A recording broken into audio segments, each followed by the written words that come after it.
जय हिंद साथियों, स्वागत है आप सभी का आपके अपने YouTube channel DS Rajput education में। दोस्तों आज आपको बता दें, आज अपन लोग जो पढ़ने वाले हैं वो आज अपन लोग पढ़ने वाले हैं समाज। ठीक है, तो दोस्तों अगर आप लोग जो वीडियो आपको प्रोवाइड कराई जा रही है समाज से रिलेटेड है, आपको सारे के सारे समाज आज खत्म हो जाएंगे।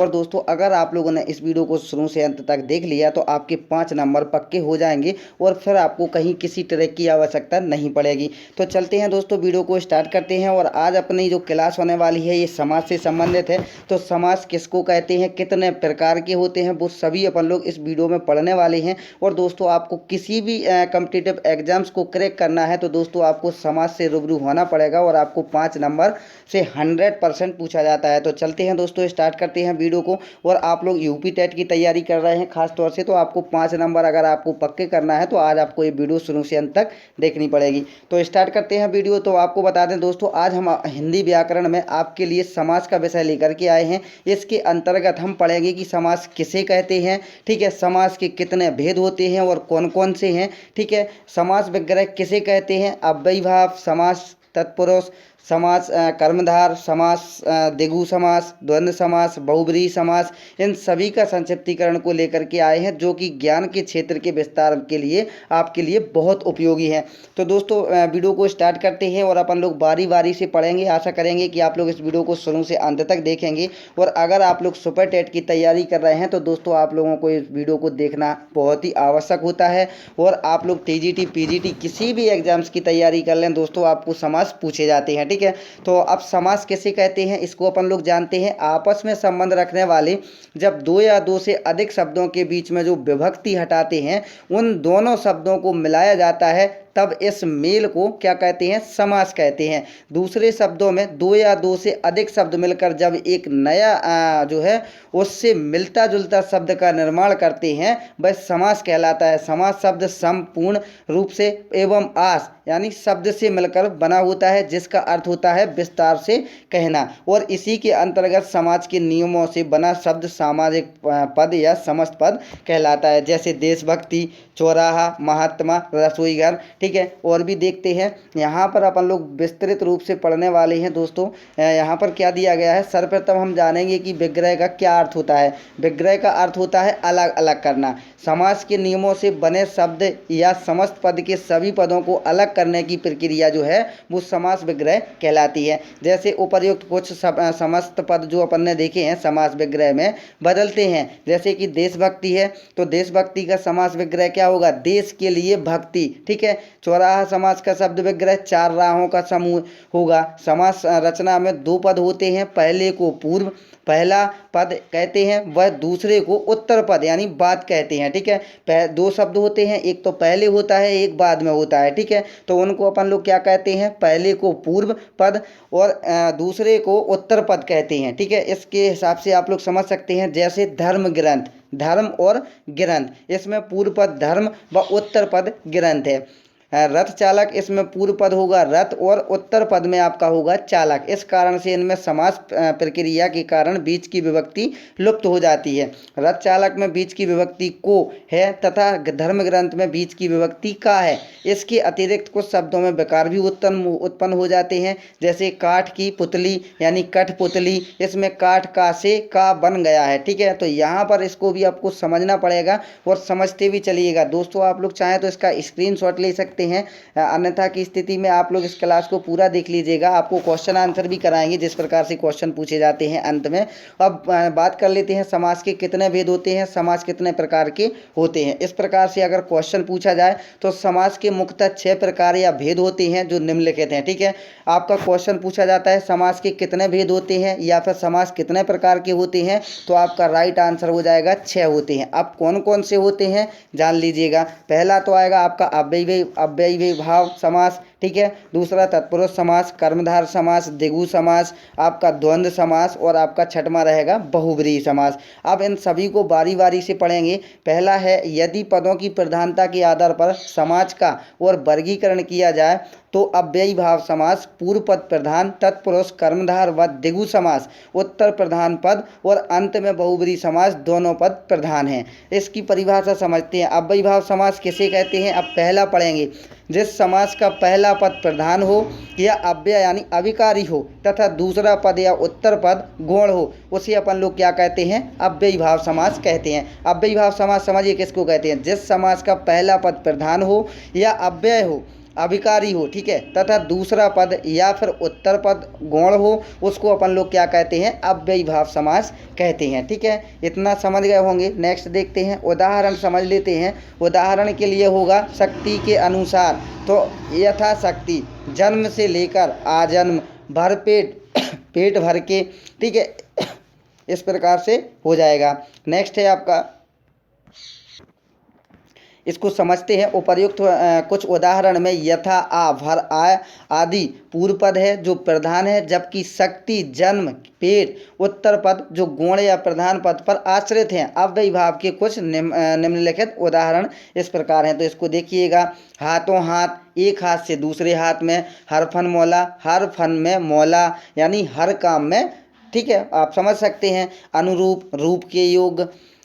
यथासंभव, जैसा संभव हो। प्रतिदिन यानी दिन दिन, और आपका बीचों बीच, ठीक बीच में, ठीक है। नेक्स्ट है आपका आजन्म, तो जन्म से लेकर आमरण, मरण तक, ठीक है, इस प्रकार से पूछे जाते हैं। नेक्स्ट देखते हैं, तत्पुरुष समास आएगा अब आपका। तत्पुरुष समास किसे कहते हैं? तत्पुरुष समास किसको कहेंगे? जिस समास में बाद का पद या उत्तर पद प्रधान होता है तथा प्रथम पद गौण हो जाता है व इसके अतिरिक्त दोनों पदों के बीच की कारक विभक्ति का लोप हो जाता है, तो इसे अपन क्या कहते हैं? तत्पुरुष समास कहते हैं। जिस समास में कोई भी बात करें अपन लोग, तो बाद का जो पद हो वो उत्तर पद हो, वो प्रधान होता है और प्रथम पद गौण होता है, ठीक है। इसके अतिरिक्त दोनों पदों के बीच की जो कारक विभक्ति का अगर लोप हो जाए तो उसको अपन लोग क्या कहते हैं? तत्पुरुष समास कहते हैं। जैसे उदाहरण में अपन लोग समझते हैं, तो उदाहरण के लिए है राजकुमार, राजकुमार यानी राजा का कुमार। शोकग्रस्त, शोक से ग्रस्त, ठीक है। रचनाकार, रचना को करने वाला क्या कहलाता है? रचनाकार। इस प्रकार से समझ लीजिएगा आप लोग कि क्या आएगा। उपर्युक्त उदाहरण में कुमार, ग्रस्त, करने वाला आदि पद, उत्तर पद जो है तत्पुरुष में उत्तर पद की प्रधान होता है तथा इन दोनों पदों के बीच की जो विभक्ति है वो का, से, को आदि का लोप हो जाता है। इतने शब्दों का अगर आपको लोप हो जाए तो आप लोग समझ जाइएगा कि यहाँ पर कौन सा तत्पुरुष समास, कौन सा समास है? तत्पुरुष समास है। अब थोड़ा सा तत्पुरुष समास के अलग अलग भेद होते हैं। तत्पुरुष समास के भेद, व्यक्तियों के नामों के क्रमों के अनुसार तत्पुरुष समास के 6 भेद होते हैं, ठीक है। समास कितने प्रकार के होते हैं? 6 प्रकार के होते हैं। तत्पुरुष समास के भेद कितने होते हैं? 6 होते हैं। तो यहाँ पर आप लोग समझ लीजिएगा। कर्म तत्पुरुष यानी द्वितीया, करण तत्पुरुष तृतीया, और भी देख लेते हैं, इसको बड़ा कर लेते हैं, बने रहिएगा आप लोग दोस्तों।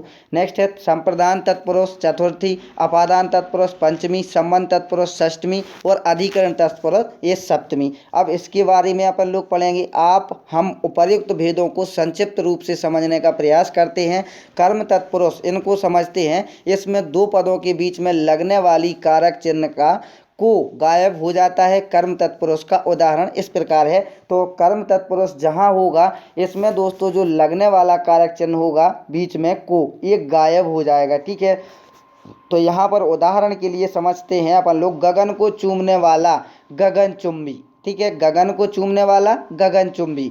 काठ को फोड़ने वाला कठफोड़वा, को की विभक्ति खत्म हो रही है ना। कुंभ को बनाने वाला कुंभकार या कुंभ को घड़ा कहते हैं, ठीक है। नेक्स्ट है रथ को चलाने वाला, यहाँ पर फिर को है आपका, तो यहाँ पर देख लेते हैं। रथ को चलाने वाला तो रथ चालक, शिल्प को बनाने वाला तो शिल्पकार, यहाँ पर को की विभक्ति का लोप हो रहा है, ठीक है। इस प्रकार से आप लोग समझ सकते हैं। दोस्तों अगर आपको ये वीडियो पसंद आए तो वीडियो को लाइक और चैनल को अगर आपने सब्सक्राइब नहीं किया है तो चैनल को सब्सक्राइब जरूर कर लीजिएगा। अब है यहाँ पर नेक्स्ट, यश को प्राप्त करने वाला यश प्राप्त, को की विभक्ति हो रही। जेब को कतरने वाला जेब कतरा, फिर यहाँ पर को की विभक्ति खत्म। अब यहाँ पर आ जाएगा आपका करण तत्पुरुष तृतीया, ठीक है, करण तत्पुरुष तृतीया। इसमें करण कारक की विभक्ति से के द्वारा का लोप हो जाता है। कुछ उदाहरण हैं, तो यहाँ पर किसका लोप होगा? से विभक्ति का। तो यहाँ पर उत्तर से पूर्व, उत्तर पूर्व, उत्तर से पूर्व, से की विभक्ति खत्म। व्याधि से ग्रसित, व्याधि ग्रसित। नेत्र से हीन, नेत्रहीन।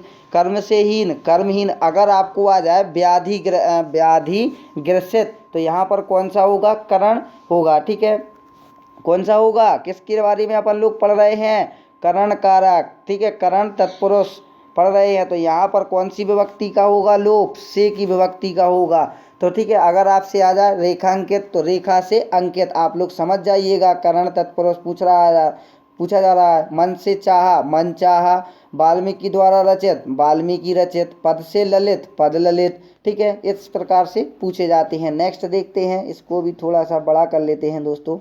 यहाँ पर है संप्रदान तत्पुरुष। संप्रदान तत्पुरुष चतुर्थी विभक्ति में पूछा, इसमें संप्रदान कारक विभक्ति के लिए का लोप हो जाता है। यहाँ पर के लिए, ठीक है, क्या हो जाएगा, के लिए का लोप हो जाएगा। कुछ उदाहरण देखते हैं। स्वर्ग के लिए, ठीक है, स्वर्ग के लिए स्वर्ग पथ। ठीक है, स्वर्ग के लिए स्वर्ग पथ, के लिए यहाँ पर भी खत्म हो जाएगा। स्नान घर, स्नान के लिए घर, तो स्नान घर। पाठ के लिए शाला, पाठशाला। हाथ के लिए कड़ी, हथकड़ी। ठीक है, देश के लिए भक्ति, देशभक्ति। परीक्षा के लिए भवन, परीक्षा भवन। यहाँ पर इस प्रकार से पूछे जाते हैं। प्रयोग के लिए शाला, यहाँ पर के लिए खत्म हो जाएगा, प्रयोगशाला आ जाएगा। गौ के लिए शाला, गौशाला हो जाएगा। ठीक है, आप लोग समझ गए होंगे। नेक्स्ट है आपका अपादान तत्पुरुष पंचमी में पूछा जा रहा है, तो यहाँ पर है, इसमें अपादान कारक की विभक्ति से अलग होने का भाव जिस चीज़ से लुप्त हो जाता है। यहाँ पर हमें एक बात समझनी होगी दोस्तों, क्या समझनी होगी कि करण तत्पुरुष में से का अर्थ अलग होता है, जबकि अपादान तत्पुरुष में से का अलग अर्थ होता है। ठीक है, तो यहाँ पर क्या अर्थ होगा, तो यहाँ पर जो दोस्तों अर्थ होगा आपका, करण तत्पुरुष में से का अर्थ है मिलना, अपादान तत्पुरुष में से का अर्थ होता है अलग होना। ठीक है, इतना आप लोग समझ गए होंगे। तो अपादान तत्पुरुष के कुछ उदाहरण देखते हैं। धन से हीन, धनहीन, यहाँ पर से अलग हो रहा है। जल से हीन, जलहीन। देश से निकाला, देश निकाला। गुण से गुणहीन। मार्ग से हीन, मार्गहीन। ठीक है, नेक्स्ट देख, यहाँ पर है संबंध तत्पुरुष यानी षष्टमी का। इसमें संबंध कारक की विभक्ति का, के, की पर लोप हो जाता है। यह विभक्ति संबंध को दर्शाता है। संबंध तत्पुरुष के कुछ उदाहरण हैं। तो सबसे पहले समझिएगा, संबंध तत्पुरुष में किसका लोप हो जाता है, अगर का आ जाए, के आ जाए और आपका की आ जाए, और का, के, की का लोप हो जाए, वहाँ पर कौन सा तत्पुरुष होगा, संबंध तत्पुरुष होगा। कुछ उदाहरण देखते हैं। विद्या का सागर, विद्यासागर। राज का पुत्र, राजपुत्र। ठीक है, राजा का कुमार, राजकुमार। नेक्स्ट है आपका ग्रंथों का आलय, ग्रंथालय। देश की रक्षा, देश रक्षा। पशुओं की रक्षा, पशु रक्षा। और पर के अधीन, पराधीन। ठीक है, जगत की जननी, जगत जननी। ठीक है, आप लोग समझ गए होंगे। अब नेक्स्ट है आपका अधिकरण तत्पुरुष सप्तमी में। ठीक है, लास्ट है आपका, इसमें अधिकरण का की विभक्ति में पर का लोप हो जाता है। किस चीज़ का हो जाता है, में और पर का लोप हो जाता है। ठीक है, में और पर का लोप जहाँ पर भी हो जाए उसका जो समास विग्रह करेंगे आप लोग, अगर वहाँ पर में और पर का लोप हो जाए तो वहाँ पर कौन सा समास होगा, अधिकरण तत्पुरुष समास आपका हो जाएगा। ठीक है, इसके कुछ उदाहरण देखते हैं। कुछ उदाहरण हैं। शरण में आगत, शरणागत। आप पर बीती, आप बीती। में और पर बताया जा रहा था ना आपको, में और पर इन दोनों का लोप हो जाएगा। यहाँ पर में का लोप हो गया, यहाँ पर का लोप हो गया। कला में श्रेष्ठ, कला श्रेष्ठ। ठीक है, और देखते हैं गृह में प्रवेश, तो में का लोप हो जाएगा, गृह प्रवेश हो जाएगा। उत्तर में प्रदेश, उत्तर प्रदेश।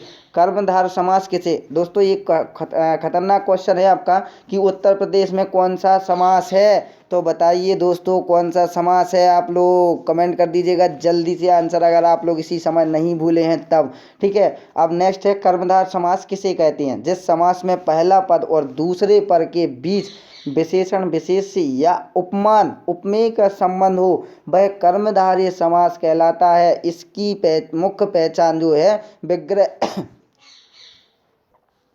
इसकी मुख्य पहचान क्या होगी दोस्तों, विग्रह करने पर दोनों पदों के बीच में है जो के समान आदि आता है जो के समान आदि आता है, दूसरे शब्दों में एक पद का दूसरे पद से तुलना की जाती है, वहाँ कौन सा समास होता है? कर्मधार समास होता है। जैसे कि यहाँ पर कुछ उदाहरण दिए गए हैं। कमल नयन, कमल के समान नयन, कमल नयन, ठीक है। कनक लता, कनक की सी लता, कनक लता। नील कमल, नीला है जो कमल, ठीक है, नील कमल। लोहा के समान है जो पुरुष, वो क्या है? लोह पुरुष, ठीक है। नेक्स्ट देखते हैं। नेक्स्ट है विद्युत के समान है जो वेग, विद्युत वेग। नीलकंठ, नीला है जो कंठ, ठीक है। अधमरा, आधा है जो मरा।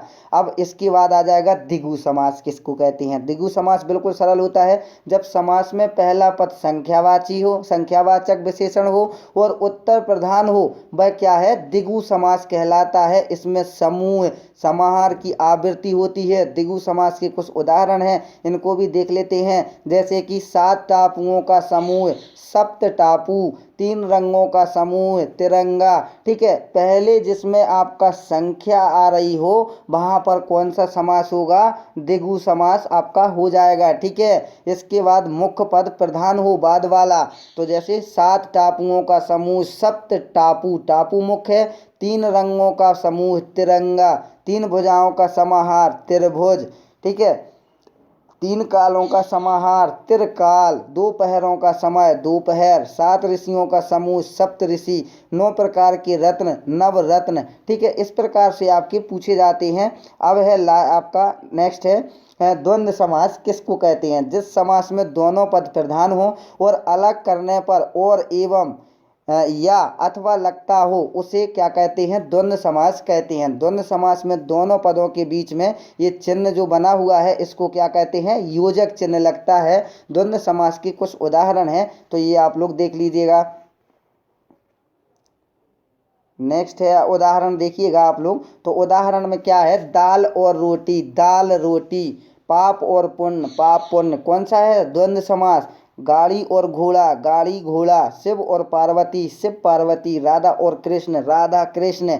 नर और नारी, नर नारी। भला या बुरा, भला बुरा। हर और फन और मौला, हर फन मौला। तन और मन और धन, तन मन धन, ठीक है। इसके बाद नेक्स्ट छूट गया है आपका इसमें उदाहरण में, सॉरी दोस्तों, जो सबसे अधिक पूछा जाता है, पूछा क्या जाता है? माता पिता, ठीक है। इसमें पूछा जाता है कौन सा समास है, तो दोस्तों इसमें क्या आ जाता है? द्वंद्व समास आ जाता है, ठीक है। इसमें भी आपका द्वंद्व समास सीधा सीधा फंडा है, जिसमें ये दोनों के बीच में योजक चिन्ह लगे, वहाँ पर क्या होगा? द्वंद्व समास हो जाएगा, ठीक है। नेक्स्ट देखते हैं। नेक्स्ट है आपका, थोड़ा सा समय और लेंगे दोस्तों। अगर आपको वीडियो पसंद आए तो वीडियो को लाइक कर दीजिएगा और चैनल को सब्सक्राइब नहीं किया है तो चैनल को सब्सक्राइब जरूर कर लीजिएगा। बहुब्रीहि समास किसे कहते हैं? जब समास के समस्त पद में कोई भी पद प्रधान नहीं हो, बल्कि इसके अलावा कोई तीसरा पद बहुब्रीहि समास का तीसरा पद प्रधान होता है, उसको अपन लोग क्या कहते हैं? बहुब्रीहि समास कहते हैं। इसमें समास का अर्थ ना देकर विशेष अर्थ देते हैं। बहुब्रीहि समास के कुछ उदाहरण भी हैं, इसको देखिएगा। गिरि को धारण किया है जिसने, वो क्या है? कृष्ण, गिरिधर, ठीक है। लंबा है उदर जिसका, गणेश यानी लंबोदर, लंबोदर। चक्र है पानी में जिसके, विष्णु, ठीक है, तो चक्रपाणि। मृत्यु को जीतने वाला, मृत्युंजय। 10 है आनंद जिसके, वो है रावण यानी दशानन। महान वीर है जो, हनुमान, महावीर, ठीक है। नेक्स्ट है दान है जो, दानवीर है जो, कर्ण, ठीक है, दानवीर। कर्ण को क्या है? मंत्रियों में प्रधान है जो, यानी प्रधानमंत्री, तो इसको अपन लोग क्या कहेंगे? प्रधानमंत्री। पीला है अंबर जिसका, कृष्ण यानी पीतांबर। निशा में विचरण करने वाला राक्षस को कहते हैं, तो उसको क्या कहते हैं? निशाचर, ठीक है। नेक्स्ट, सॉरी दोस्तों, अब आपकी ये क्लास ख़त्म होती है। ये लास्ट समास था आपका बहुब्रीहि समास। तो आशा करेंगे दोस्तों आपको ये वीडियो पसंद आई होगी। अगर आपको वीडियो पसंद आई है तो वीडियो को लाइक और चैनल को सब्सक्राइब जरूर कर लीजिएगा। और आपको समास 100% आ गया होगा। अब दोस्तों हम आपको कुछ क्वेश्चन लेकर के आएंगे, जो कि नेक्स्ट वीडियो में आपको क्वेश्चन रहेंगे, तो आप लोग उस क्वेश्चनों को जरूर करिएगा। आपने कितना सीखा है, कितना पढ़ा है, उसका आप लोग रिवीजन करेंगे और आपका सेट भी लिया जाएगा, ठीक है। कितना आपने सीखा है, कितने आपके नंबर आते हैं समाज से, तो आप लोग तैयार रहिएगा। थोड़ा सा और पढ़ लीजिएगा और अपने दोस्तों में भी इस वीडियो को शेयर जरूर कर दीजिएगा। धन्यवाद दोस्तों, मिलते हैं नेक्स्ट वीडियो में।